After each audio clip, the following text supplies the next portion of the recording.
Who could ever think that an eternal love leading to the saga of infinite bondage can evolve out of a desert-like land and would blossom to be the reason to gift our world a poem in marble, the Taj? No image of the Taj, neither on canvas nor on celluloid, can adequately express its conceptual imagery nor convey the legend, the poetry, and the romance that shrouds what Rabindranath Tagore calls a teardrop on the cheek of time. The Taj Mahal, a spectacle in white marble, unparalleled in grandeur, that depicts the sheer opulence of an era. The awesome structure, the monument of love that Mughal Emperor Shah Jahan gave to the world, stands as a testimony of his intense love for his wife, Mumtaz Mahal. It is a romance celebrated in marble and glorified with precious and semi-precious stones, and that's the way to appreciate it. Uttar Pradesh, the land of the Taj, is rich in its cultural heritage and has always been a prominent arena of politics since ancient times. Agra, the city of the Taj, and once the capital of the Mughal Empire during the 16th through the early 18th centuries, enjoys close proximity to the national capital city of New Delhi. Tourists from all over the world visit Agra to make a pilgrimage to Taj Mahal, India's most famous architectural wonder, in a land where magnificent temples and edifices abound, to remind visitors about the rich civilization of a country that is slowly but surely lifting itself into an industrialized society as well. Taj Mahal means crown palace and is in fact the most well-preserved and architecturally beautiful tomb in the world. The English poet Sir Edwin Arnold has described the Taj as not a piece of architecture as other buildings are, but the proud passions of an emperor's love wrought in living stones. It is a romance celebrated in marble and glorified with precious and semi-precious stones, and that's the way to appreciate it. Taj Mahal stands on the bank of River Yamuna, which otherwise serves as a wide moat defending the great Red Fort of Agra, the center of the Mughal emperors until they moved their capital to Delhi in 1637. It was built by the fifth Mughal emperor, Shah Jahan, in 1631 in memory of his third but most favorite wife, in fact, a soulmate, Mumtaz Mahal, a Muslim Persian princess.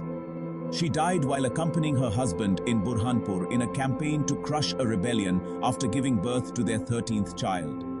The death so crushed the emperor that all his hair and beard were said to have grown snow white in a few months. When Mumtaz Mahal was still alive, she extracted 4 promises from the emperor. First, that he build the Taj. Second, that he should not marry again. Third, that he be kind to their children. And fourth, that he visit the tomb on her death anniversary. However, due to ill health and being under house arrest by his own son and successor to the throne, Aurangzeb barred him from continuing to keep the last promise. The Taj rises on a high red sandstone base topped by a huge white marble terrace on which rests the famous dome flanked by 4 tapering minarets. Within the dome lies the jewel-inlaid cenotaph of the Queen. So exquisite is the workmanship that the Taj has been described as having been designed by giants and finished by jewelers. The only asymmetrical object in the Taj is the casket of the emperor, which was built beside the Queen's as an afterthought. Legend has it that during his 8 years long ailment and imprisonment, Shah Jahan used to intensely view the Taj lying on the bed through a diamond fixed in the wall in front at a particular angle. Wow! As a tribute to a woman of exotic beauty and as a monument of a love story which is keeping us engrossed even when we are reading through these pages here, truly an everlasting romance of a love not ended as yet, the Taj reveals its subtleties to its beholder. The rectangular base of Taj is in itself symbolic of the different sides from which to view a beautiful woman. The main gate is like a veil to a woman's face, which should be lifted delicately, gently, and without haste on the wedding night. In Indian tradition, the veil is lifted gently to reveal the beauty of the bride. As one stands inside the main gate of Taj, his eyes are directed to an arch which frames the Taj. The dome is made of white marble, but the tomb is set against the plain across the river, and it is this background that works its magic of colors that, through their reflection, change the view of the Taj. The colors change at different hours of the day and during different seasons. The Taj sparkles like a jewel in moonlight when the semi-precious stones inlaid into the white marble on the main mausoleum catch and reflect back its glow with a better gleam. The Taj is pinkish in the morning, milky white in the evening, and golden when the moon shines. These changes, they say, depict the different moods of a beauty of any kind. Different people have different views of the Taj, but it would be enough to say that the Taj has a life of its own that leaps out of marble. A masterpiece of the art and science of architecture, a representative of an era called the Mughal period, surpassing any authority to add or de-add anything in any sense in or out of the Taj. The Taj Mahal stands tall with grace is not just a parable epitome of emotional and eternal love between a man and a woman, but for other reasons too. Emperor Shah Jahan, who commissioned the construction of the Taj, desired to create it also as a symbol of solemnity, harmony, purity, and spirituality as well. The Taj is not merely a monument of grace and dignity alone.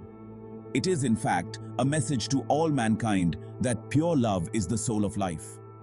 The Taj is a reminder for all mankind about the universally accepted but not so well practiced concept of love and peace.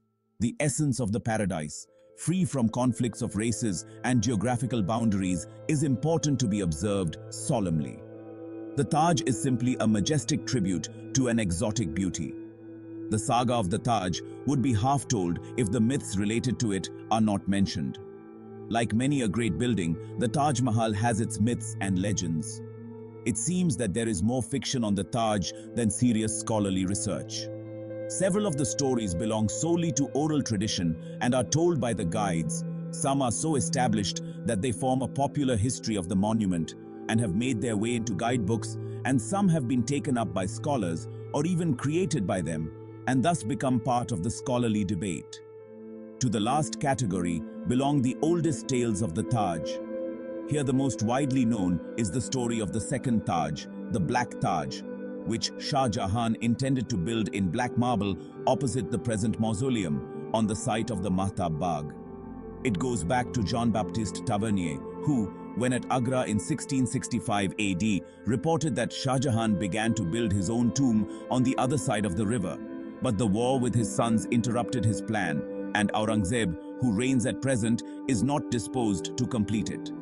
Shah Jahan was put under house arrest by his own son and successor by force, Aurangzeb. The latter did not agree with his father on most issues and was particularly opposed to him building a black Taj as his own mausoleum. Upon Shah Jahan's death, Aurangzeb made the body of the emperor, who got the body of his beloved Mumtaz in a golden casket from Burhanpur to Agra, carried in a boat by only 2 men, and buried him in the Taj, next to his wife, in probably the simplest manner.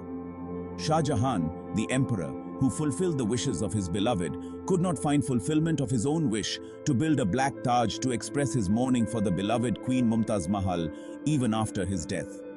That was the serenity in the purity of love. Legend has it that during his 8 years-long ailment and imprisonment, Shah Jahan used to intensely view the Taj lying on the bed through a diamond fixed in the wall in front at a particular angle. Wow! As a tribute to a woman of exotic beauty and as a monument of a love story, which is keeping us engrossed even when we are reading through these pages here. Truly an everlasting romance of a love not ended as yet. The Taj reveals its subtleties to its beholder. Come, be thy one, Jin.